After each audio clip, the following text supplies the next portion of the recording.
नमस्कार. आरआरसी स्टुडिओमध्ये वंचितचे राष्ट्रीय नेते प्रकाश आंबेडकर आपल्यासोबत आहेत आणि वेळ न करता आपण लगेच मुद्द्यांकडे वळूया सर. माझा पहिला प्रश्न तुम्हाला असा आहे की अकोला महापालिकेला सध्या भाजी बाजाराची बसस्टँडची जागा मिळालेली आहे, पण असे झाल्यास ती जागा जर महापालिकेला गेली तर भाजी मार्केट कुठे जाईल? काय वाटतं आपल्याला? एक ह्याचं आहे की शहराचं प्रॉपर प्लॅनिंग जे आहे ते प्रॉपर प्लॅनिंग काही झालेलं नाही आहे आणि त्या दृष्टीने असं पावलं टाकली पाहिजे, ती काही पावलं टाकल्या जात नाही. बरोबर. शहर विस्तारित झालेलं आहे हो. आणि विस्तारित झाल्यामुळे एकच जुनी कन्सेप्ट बाजारपेठेतली हो. ती आता मला वाटतं कमी पडायला लागलेली आहे आणि त्याच्यामुळे झोन वाईज तुम्हाला आता असं भाजीपाल्याचं बाजारपेठ ही निर्माण करावी लागणार आहे. हो. नाही ते एकाच ठिकाणी, म्हणजे जसं पाणी एका ठिकाणी येतं नंतर वाहून जातं, तसंच ट्रॅफिक जे आहे ते एकाच ठिकाणी येतं, चोक होऊन जातं आणि मग सगळीकडेच त्याचा परिणाम होत असतो. त्याच्यामुळे मी असं म्हणेन की मंडई ही जी आहे ही स्प्रेड आऊट झाली एकाच ठिकाणावर तर अधिक चांगलं होईल आणि तो मला वाटतं एक प्लॅनिंगचा भाग असला पाहिजे असं मी त्या ठिकाणी मानतोय. यासोबतच इतरही रोजगारांचे मुद्दे सुद्धा समोर आलेत. तर येतील ना मला वाटतं, कारण का तुम्ही जसं बाजारपेठ वाढवणार तसं तिथे स्थानिक भाजीपाला, फ्रूट, इतर गोष्टी विकणारी येणार. हो. परमनन्सी हे लायसन्स कोणाला देऊ नये असं माझं म्हणणं आहे. त्याच्या नक्कीच वर्षभराचं असणारं लायसन्स त्या ठिकाणी देण्यात यावं आणि आत्तापर्यंत कोणी विचार केलेला नाही आणि तो म्हणजे की या लायसन्समधनं एक कुटुंबाला स्टेबलाइज करणं आणि ते स्टेबलाइज झालं की त्याला म्हणणं तू तुझ्या पायावरती उभं राहिलं पाहिजे.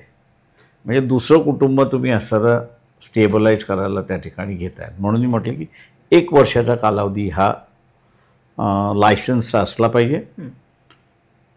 किती वर्ष त्याचं रिन्यू करायचं हा मला वाटतं पॉलिसी मॅटर आहे. तर फायनान्शियली स्टेबिलिटी येण्यासाठी आणि ती एकदा आली की मग त्याचं लायसन्स रिन्यू करायचं नाही, नवीन ह्याला असणारं लायसन्स द्यायचं. तुम्ही असणारं एक फायनान्शियली कुटुंब स्टेबलाइज करायला त्या ठिकाणी लागतं अशी असणारी परिस्थिती आहे. मुस्लिम आणि दलित वस्त्यांमध्ये विकास कामे होत नसल्याचे प्रशासक राजमध्ये चित्र आहे. काय वाटतं आपल्याला सर? नाही, ह्या दोन्ही गोष्टी खऱ्या आहेत की मुसलमानांमध्ये तरी ॲटलिस्ट काहीच डेव्हलपमेंट नाही अशी परिस्थिती आहे. यावर प्रशासकांनी कुठले उपाययोजना करायला पाहिजे? ते माझं म्हणणं असं आहे की मी पुन्हा असं म्हणतो की तुम्हाला शहर कसं पाहिजे अशी असणारी परिस्थिती आहे. बरोबर. शहरातला मतदार हा जो आहे हा संकुचित मतदार आहे मी असं म्हणेन.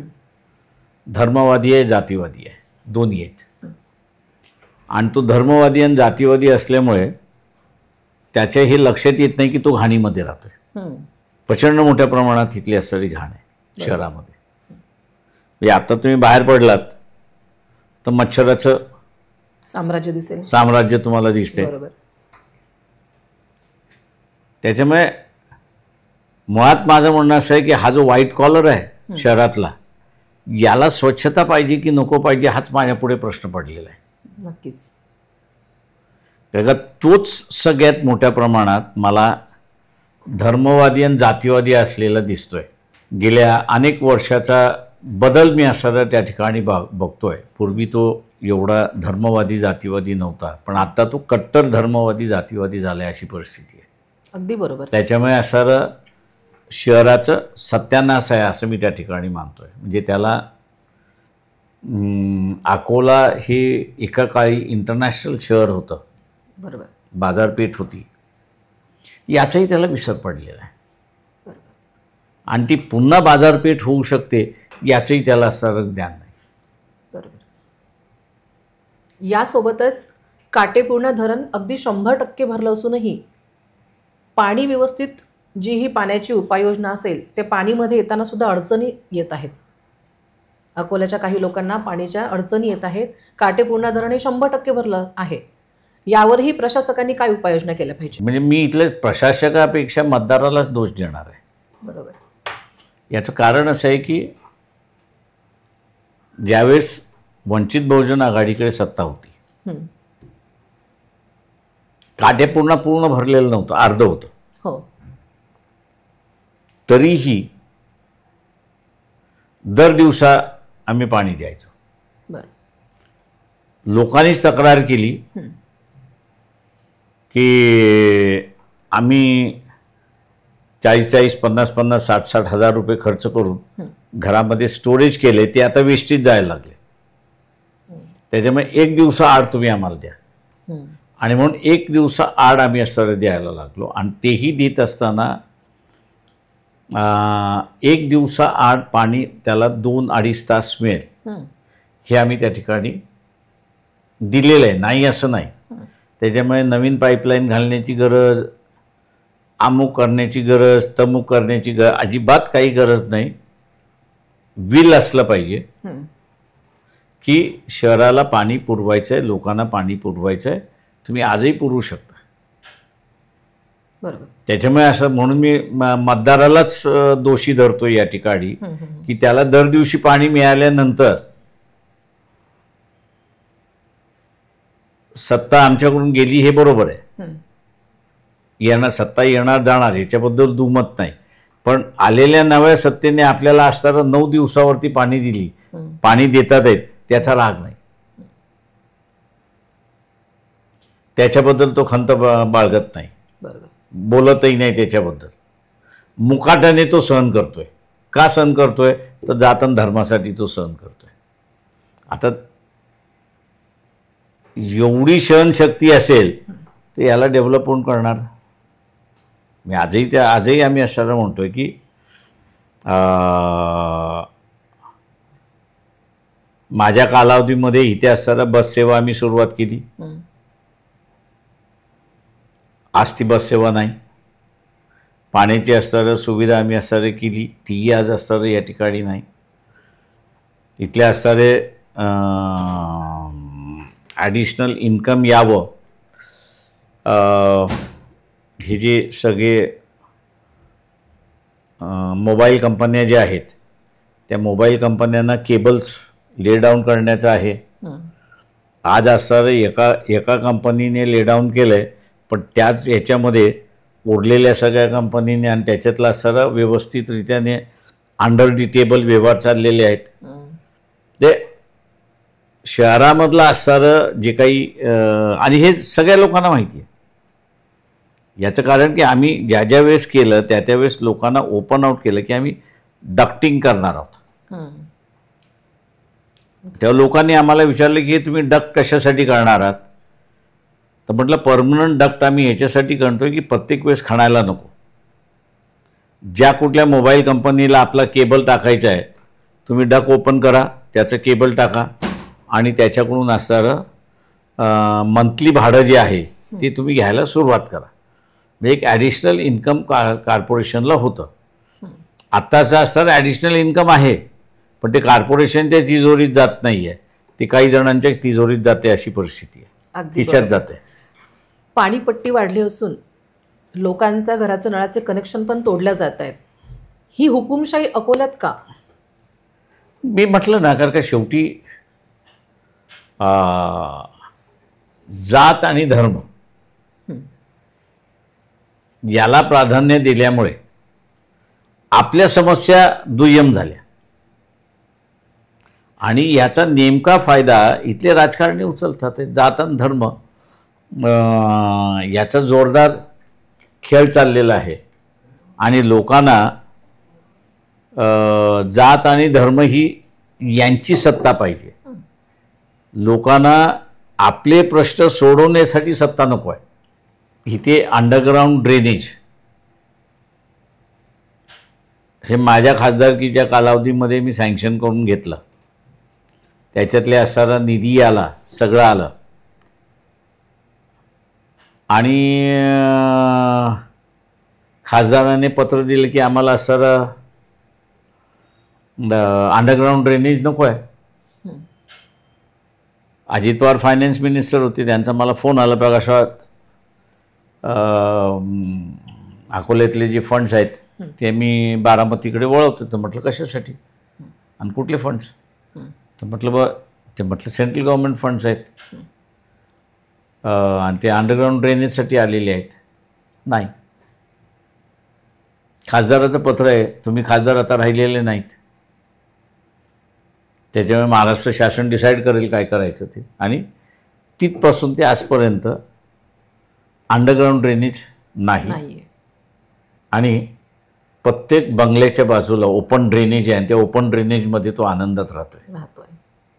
त्याला हे कधीच वाटलं नाही की ज्या खासदाराने माझ्या घरासमोरचं असणारं ड्रेनेज ओपन ठेवले मी त्याच्या विरोधात जावं असं कधीच वाटलं नाही त्याला. आणि त्याचं कारण मी पुन्हा म्हणतो की जात आणि धर्म हाच आहे, दुसरं काहीच कारण नाही.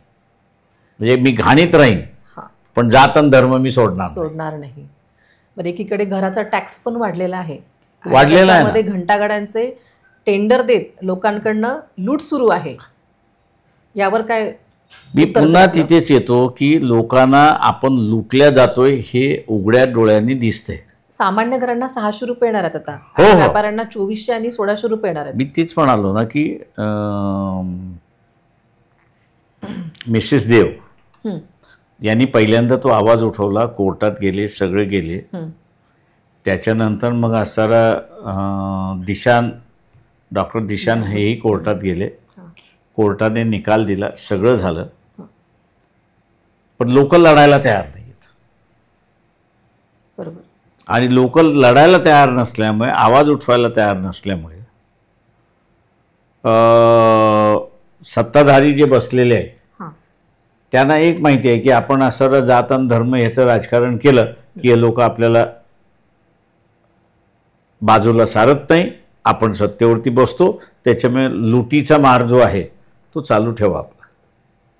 तेव्हा ही लूट आहे, दुसरं काहीच नाही. अगदी बरोबर.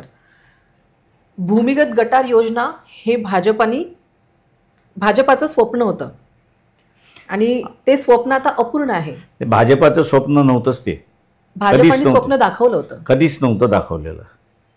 हा खोटा प्रचार आहे त्या सगळ्या ह्याच्यामध्ये. ते सँक्शन करून घेणं, अकोला त्याच्यामध्ये इन्क्लूड करून घेणं आणि 350 कोटी रुपये त्याच्यासाठी सँक्शन करून घेणं, हे वंचित बहुजन आघाडीचं आणि अगोदरच्या भारी बहुजन महासंघाचा हे होतात. म्हणून मी म्हणालो की त्यावेळेसचे खासदार संजय धोत्रे यांनी सरकारला पत्र दिलं की आम्हाला असणारा अंडरग्राऊंड ड्रेनेज नको. आणि म्हणून मी जे अजित पवारांचा उल्लेख केला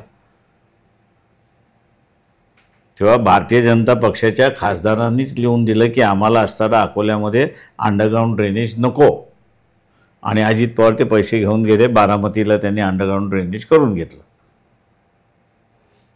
किंवा इथलं केडिया सुद्धा आहे, म्हणजे ही जी सगळी झोपडपट्टीचा इलाका आपण असणारा बघतो, Tata institute of social sciences यांच्या असणारा इन्स्टिट्यूशनने, ज्याला आपल्याला म्हणता येईल की सर्वे करत ॲटलिस्ट हे शहर म्हणजे पॉसिबल आहे, हे शहर म्हणजे अकोला हे शहर पॉसिबल आहे की ज्याच्यामध्ये झोपडपट्ट्यांमध्ये राहणाऱ्या माणसाला तुम्ही पक्की घरं देऊ शकता शासनाच्या ह्याच्यामधनं, म्हणजे योजनेमधनं आणि पैशांमधनं. बरोबर. माझ्या माहितीप्रमाणे ती सगळी आकृती, आराखडा वगैरे सगळं तयार झाला, सगळं झालं. आणि आमची थिअरी अशी होती त्याच्यामध्ये की 1+1.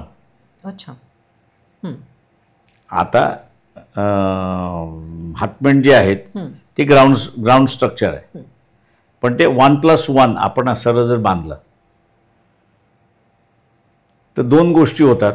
नक्कीच. एक, तो तयार होत नाही. याचं कारण की त्याला असं वाटतं की माझ्या झोपड्याच्या वरती अजून एक झोपडं बांधू शकतो मी. बरोबर बरोबर. आणि ती त्याची सेंटिमेंट हे करण्यासाठी आम्ही असताना म्हटलं की 1+1 आपणच बांधून त्याला दिलं पाहिजे. आणि दुसरं जे आहे त्याच्यामध्ये त्याला 1+1 बांधून दिल्यामुळे आणि व्यवस्थित बांधून दिल्यामुळे फक्त 50% म्हणजे आज समजा झोपडपट्टीकडे 100 एकर जागा आहे असं धरून चालू आपण झोपड्याखाली, तर 50 एकरामध्येच आपल्याला बसवता येईल आणि 50 एकर हे मोकळं ओपन ग्राउंड त्या ठिकाणी ठेवता येईल. योजना मंजुरात झाली, सगळी झाली त्या सगळ्या ह्याच्यामध्ये सेंट्रल गव्हर्नमेंटच्या ह्याच्यामधलं फंडिंगच्या ह्याच्यामध्ये होतं. पण पुन्हा इथले आमदार खासदार जे आहेत, झोपडपट्ट्यांना आपण असणारं जर इम्प्रूव्ह केलं आणि त्यांना असणारं पक्की घरं दिली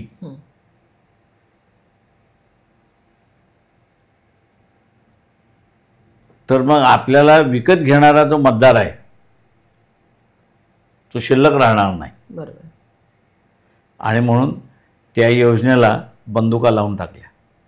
अच्छा, ही चर्चा आपण अशीच सुरू ठेवणार आहोत आणि अकोल्याचे अजून काही मुद्दे बाकी आहेत जे सरांकडनं त्याचे उत्तर आपल्याला घ्यायचे आहेत, पण तत्पूर्वी आपण छोटासा ब्रेक घेऊया. अब इंटरनेट महंगा नहीं, सस्ता भी और फास्ट भी, बस 8 रुपये प्रतिदिन में. इतना फास्ट इंटरनेट, हाँ सिर्फ 8 रुपये प्रतिदिन में.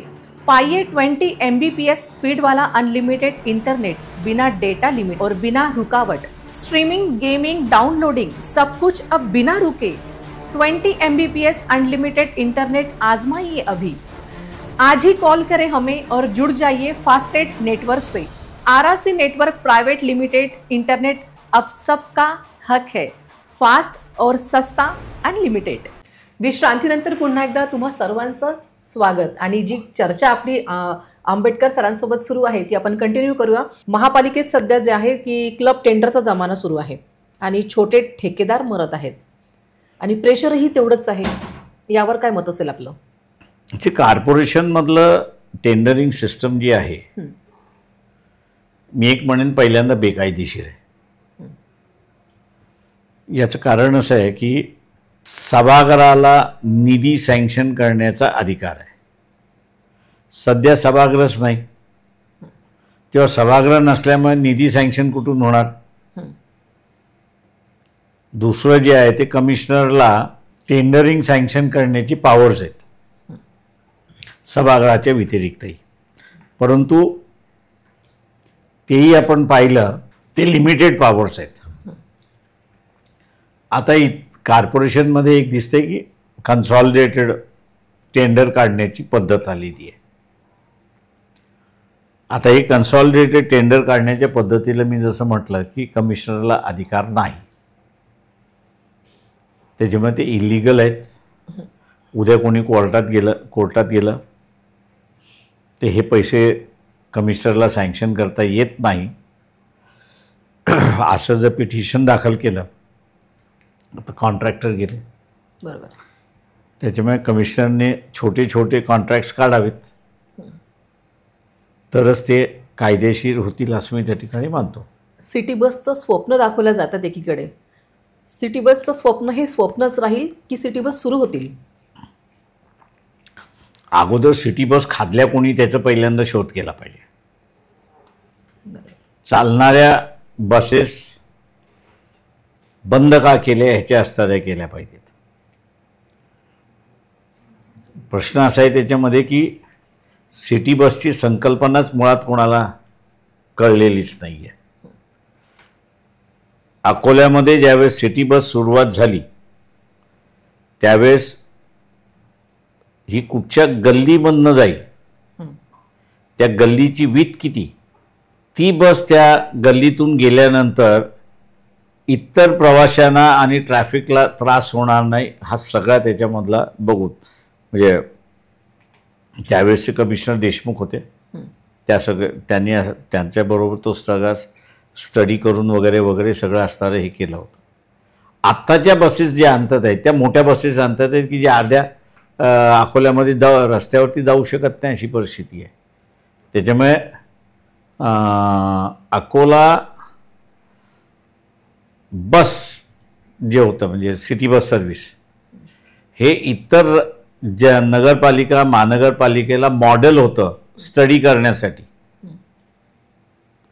आणि ते स्टडी करायला येत होते. ते स्टडी करायला येत असल्यामुळे नाव कोणाचं व्हायचं तर वंचित बहुजन आघाडीचं व्हायचं, भारी बहुजन महासंघाचं व्हायचं, म्हणून ती मोडून टाकली आणि खाऊन टाकली. त्याच्यातले पैसेही खाल्ले. म्हणजे ज्याच्यामध्ये तिकीट आपण असं म्हणतो बल्क तिकीट असं होतं, ते बल्क तिकीटाचे पैसे खाऊन टाकले. तिकीटं विकले गेली पण ते पैसे कॉर्पोरेशनच्या अकाउंटमध्ये जमा नाही झाले.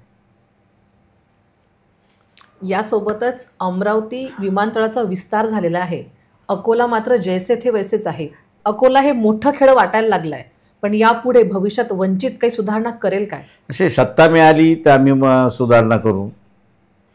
पुन्हा इथला सर जात आणि धर्म जर आडवा येणार असेल तर अमरावती पुढे जाईल, बुलढाणा पुढे जाईल, वाशिम पुढे जाईल, अकोला बॅकवर्ड राहील अशी परिस्थिती आहे. कुठलाही आमदार घ्या. म्हणजे आता दुर्दैव असं वाटतं मला की अकोला अकोट रस्ता याच्यावरती मागच्या 5 वर्षाच्या कालावधीमध्ये रस्ता खराब असल्यामुळे ॲक्सिडेंट जे आहे मोठ्या प्रमाणात झाले. माझ्या माहितीप्रमाणे 300च्या वरती ॲक्सिडेंटमध्ये मृत्यू झाला. मी ते मृत्यू झालेल्या काही कुटुंब, सगळ्याच नाही, काही कुटुंबांचं असणारं बारकाईने बघितलं तर त्यांनी पुन्हा त्याच आमदाराला मतदान दिलं. म्हणजे ज्याच्या घरात ॲक्सिडेंट झाला, ॲक्सिडेंटमध्ये दगावल्या गेला, बरोबर, आमदारांनी तिथे खासदारांनी लक्ष दिलं नाही म्हणून रस्ता तसाच राहिला. पण मतदान देताना त्यांनी पुन्हा त्याच आमदाराला मतदान दिलं. हा विश्वास वाटतो की प्रेशर वाटतं? म्हणजे जात आणि धर्म बरोबर हे दोन किती स्ट्रॉंग आहेत हाच फॅक्टर. त्याच्यामुळे माझ्या घरातला माणूस दगावला तरी चालेल, हा मुद्दा पण मी माझ्या जातीच्या बाहेरच्या माणसाला सत्तेमध्ये येऊ देणार नाही. ही जी हा जो एक ज्याला म्हणतो आपण की आत्ताच्या कालावधीमध्ये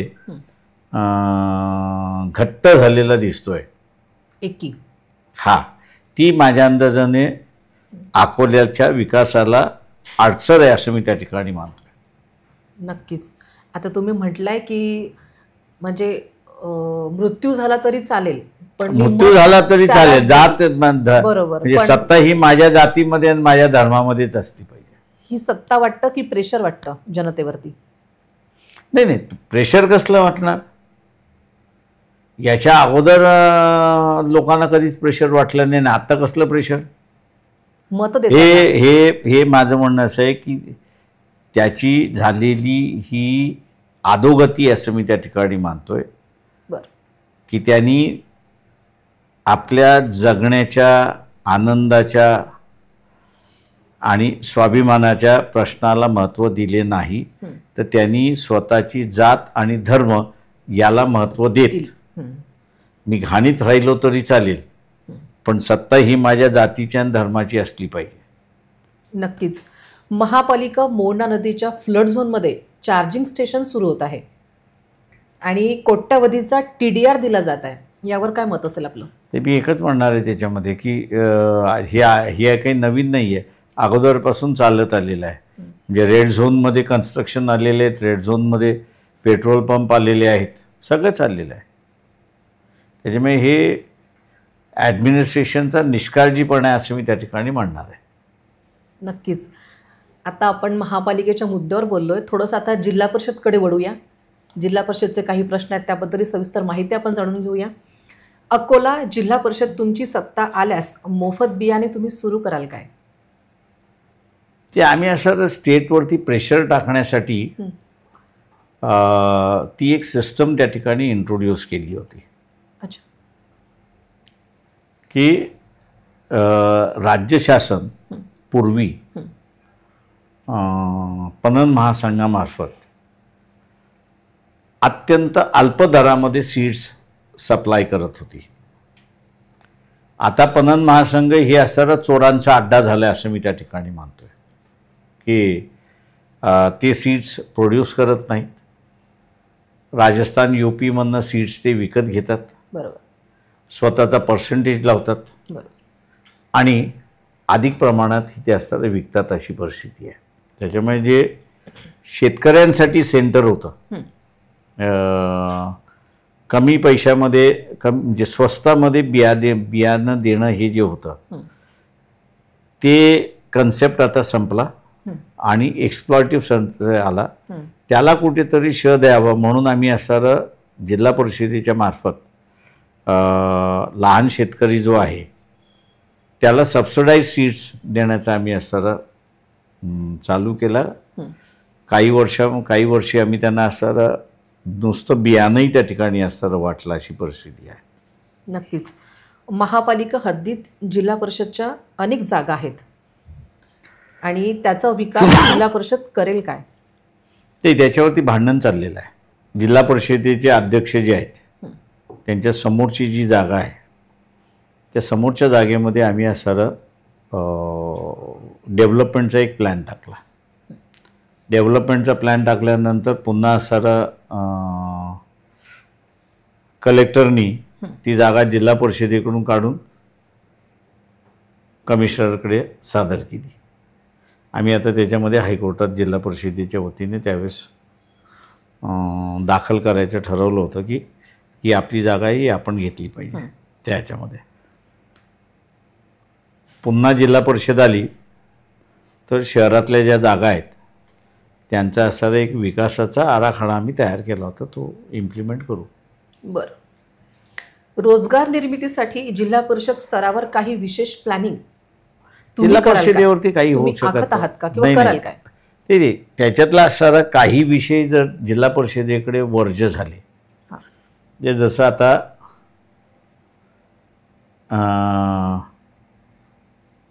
मिनी MIDC म्हणजे शासन मोठं MIDC करता.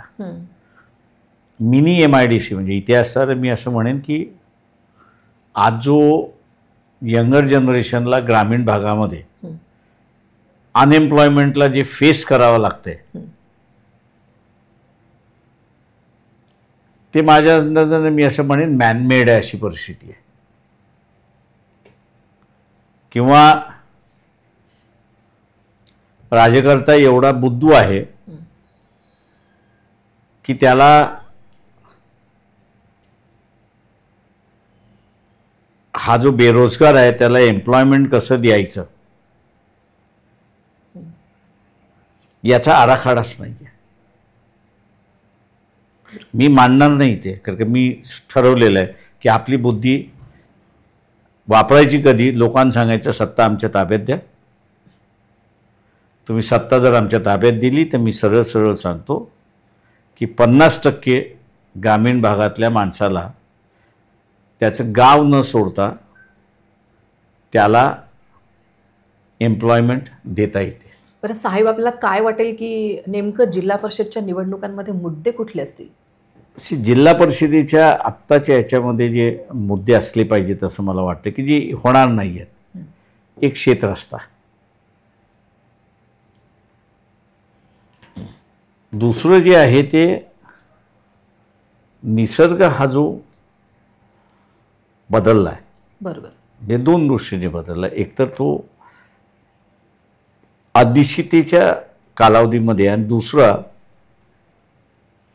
पूर्वी ज्याला आपण म्हणत होतो की झडी होत्या, हो, आत्ता झडी नाही आहेत. त्याच्यामुळे झडी असल्यामुळे जमिनीत पाणी मुरायचं. बरोबर, अगदी बरोबर. आत्ता जमिनीत पाणी मुरत नाही. पाणी पावसाचं प्रमाण तेवढंच आहे, कमी झालेलं नाही, पण तो धोधो धोधो धोधो पडतो आणि वाहून जातो. अगदी बरोबर. आता हा जो धोधो पडतोय, त्याला नव्या पद्धतीने तुम्हाला असं जिरवणं हा महत्त्वाचा आहे. आणि दुसऱ्या बाजू हे जे वाहत चाललेलं पाणी जे आहे, याला तुम्ही बांध कुठे घालणार हा महत्त्वाचा आहे. तेव्हा ह्या दोन गोष्टीने मी असं मानतो की तिथे जिल्हा परिषद जे आहे एक चांगलं काम त्या ठिकाणी करू शकते. दुसरं जे आहे त्याच्यामध्ये नाले आणि ओढे जे आहेत यांचं कैक वर्षामध्ये डिसिल्टिंग झालेलं नाही. ते डिसिल्टिंग झालं तर पाणी स्टोरेजची कॅपॅसिटी वाढेल आणि डिसिल्टिंग झाल्यामुळे तिथला जो सगळा मलमा आलेला आहे म्हणजे इट्स व्हेरी रिच न्यूट्रंट असं मी त्या ठिकाणी मानतो. तो जर शेतकऱ्याला दिला तर त्याचं खताचं जे फर्टिलायझर यूज करण्याचं प्रमाण जे आहे ते अर्धवटवरती येईल आणि तो त्याचं सेव्हिंग असेल असं मी त्या ठिकाणी मानतो. ते ह्या बऱ्याच गोष्टी आहेत की ज्याला तुम्हाला करता येतात. नक्कीच. सध्या वातावरण बघता सगळं संघर्षाचं सुरू आहे. ओबीसी आणि मराठा संघर्ष पाहता महाराष्ट्रामधले जेही भविष्यात येणारे जेही निवडणुका असतील त्या कशा असतील किंवा राजकारण कसं असेल? यावेळेस माझ्या अंदाजानं ओबीसी जो आहे तो जागृत झालेला आहे आणि जागृत झाल्यामुळे तो आपल्या अधिकाराच्या ह्याच्यासाठी मतदान करेल असं आम्हाला वाटते. त्याच्यामुळे तो कसा मतदान करेल हे आज काही सांगता येत नाही. बरं, महत्त्वाचा मुद्दा आता की जिल्हा परिषद आणि महापालिकेत वंचितची सत्ता येण्यासाठी तुम्ही किती आश्वस्त आहात? ते मी जसं म्हणालो की लोकांमधले असणारे जात आणि धर्म जर आलं तर इश्यू बेस राजकारण संपलं. तर आम्हाला सत्ता नाही. लोकांना जर तिथे असणारा इश्यू बेस वाटला तर सत्ता आमच्या ताब्यात आहे. खूप महत्त्वाच्या मुद्द्यांवरती आज वंचितचे नेते प्रकाश आंबेडकर यांनी खूप सविस्तर माहिती आपल्याला दिलेली आहे. आणखीनही आपण इतर काही घडामोडींचा आढावा त्यांच्याकडनं घेऊया. तोपर्यंत नमस्कार.